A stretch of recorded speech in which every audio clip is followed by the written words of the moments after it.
اعوذ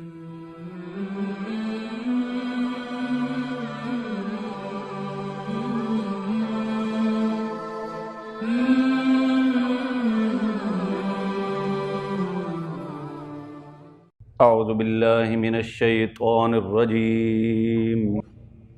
بسم اللہ الرحمن الرحیم وآتوا الیتامی اموالہم، اور دے دو یتیموں کو ان کا مال،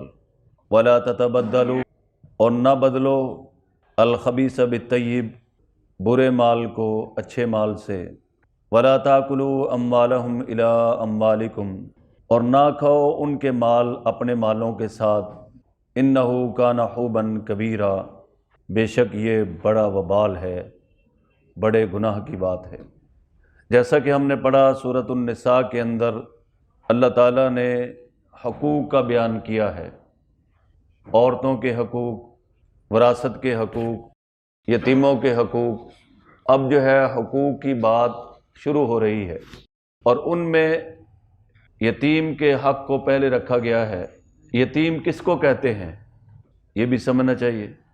یتیم وہ ہوتا ہے کہ جس کا باپ بچپن میں بلوغت سے پہلے فوت ہو جائے، اور فرمایا کہ لا یتم بعد بلوغ،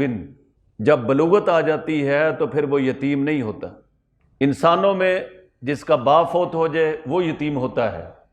اور جانوروں میں جس کی ماں مر جائے وہ یتیم ہوتا ہے۔ تو یتیم کسی کو اس وقت تک کہتے ہیں جب تک کہ وہ بالغ نہ ہو۔ جب بالغ ہو جائے پھر اسے یتیم، ورنہ تو بابا جی بھی یتیم ہے، یہاں تو پتہ نہیں درہ یتیم بیٹھے ہوں گے، سمجھے بھائی؟ تو یتیمی کا تعلق احتلام ہونے سے پہلے ہے، یتیمی کا تعلق بلوغت سے پہلے ہے۔ ایک میں لطیفہ سناتا ہوں، لطیفہ کیا سچی بات ہے۔ میں جمعے میں بیان کیا کہ جو آدمی یتیم کے سر پہ ہاتھ پھیرے گا، اس وقت میری سنا کریں، کہ جو آدمی یتیم کے سر پہ ہاتھ پھیرے گا، جتنے اس کے ہاتھ کے نیچے بال آئیں گے اتنی نیکیاں اس کے نام اعمال میں لکھی جائیں گی۔ تو ماشاءاللہ ایک ساتھی نے بعد میں مجھے بتایا کہ جب سے آپ نے کہا ہے نا میں روز عمل کرتا ہوں۔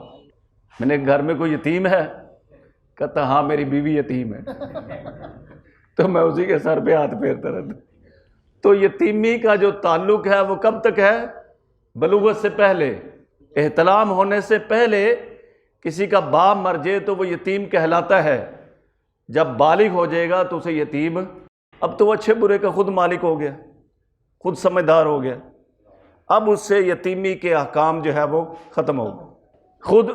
نبی کریم صلی اللہ علیہ وسلم کو اللہ تعالیٰ نے سمجھے کہ پیدائش جب پیدا ہوئے تو آپ یتیم پیدا ہوئے،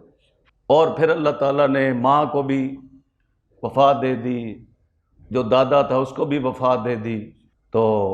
اور حضور علیہ السلام کو یتیموں کا کتنا احساس تھا، کتنا خیال تھا۔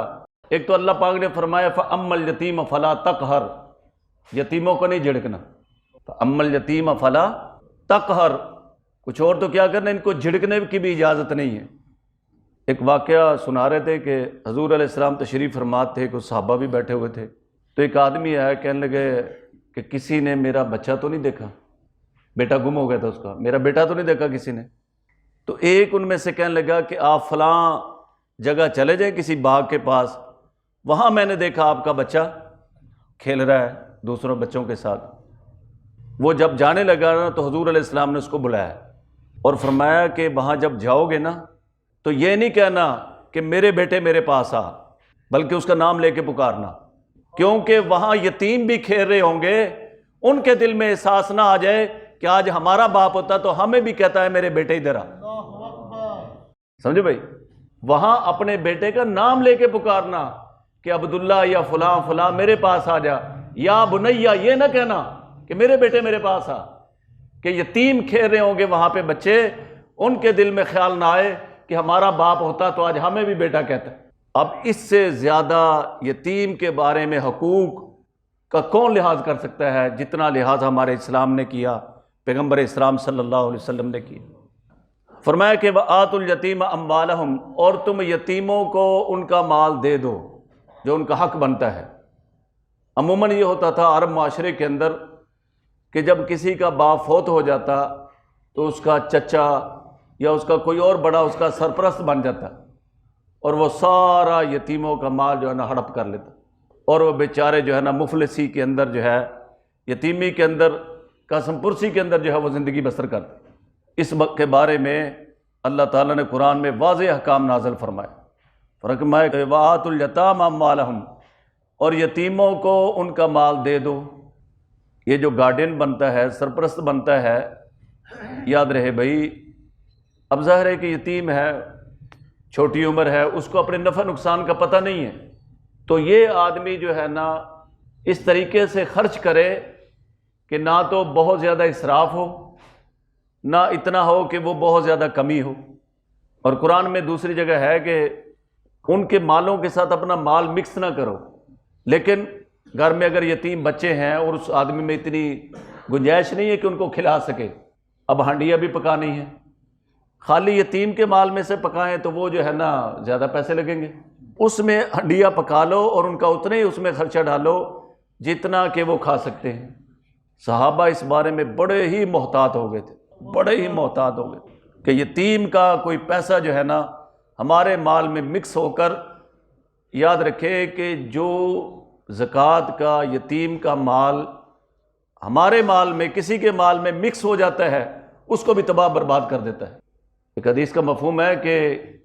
کوئی جو زکوٰۃ یا صدقہ کا مال ہوتا ہے، جب وہ یعنی کہ اس میں مکس ہو جاتا ہے اچھے مال میں، اس کو بھی برباد کر دیتا ہے، ہلاک کر دیتا ہے۔ اب سود کا پیسہ کسی نے اپنے پیسے میں ملا لیا، یتیم کا پیسہ اپنے مال میں ملا لیا۔ اسی طرح یاد رکھیں، اللہ نے جو ہمیں لاکھ روپیہ دیا ہے، یہ 2500 یتیموں کا ہے، غریبوں کا ہے، یہ ہم نے نہیں نکالا،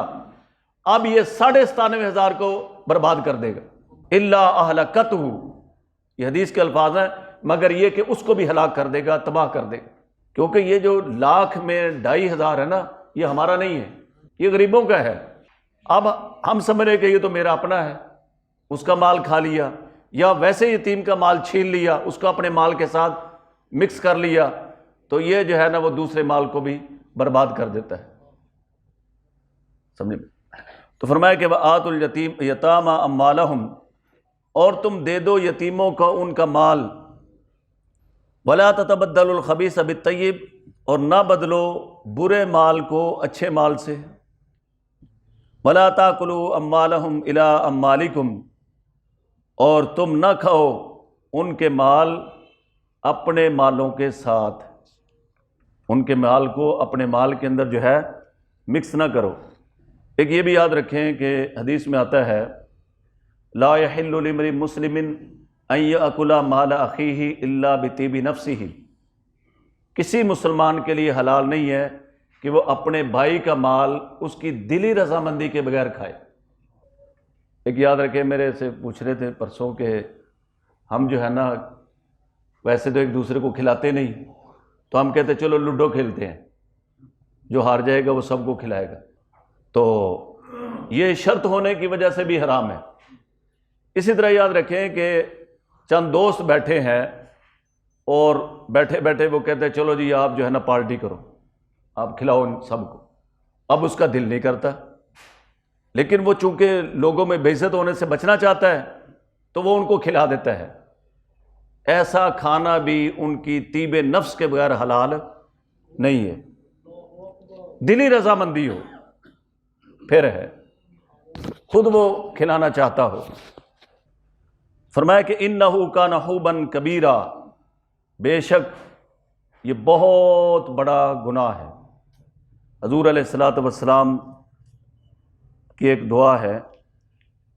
اللہم اقبل توبتی واغفر حوبتی،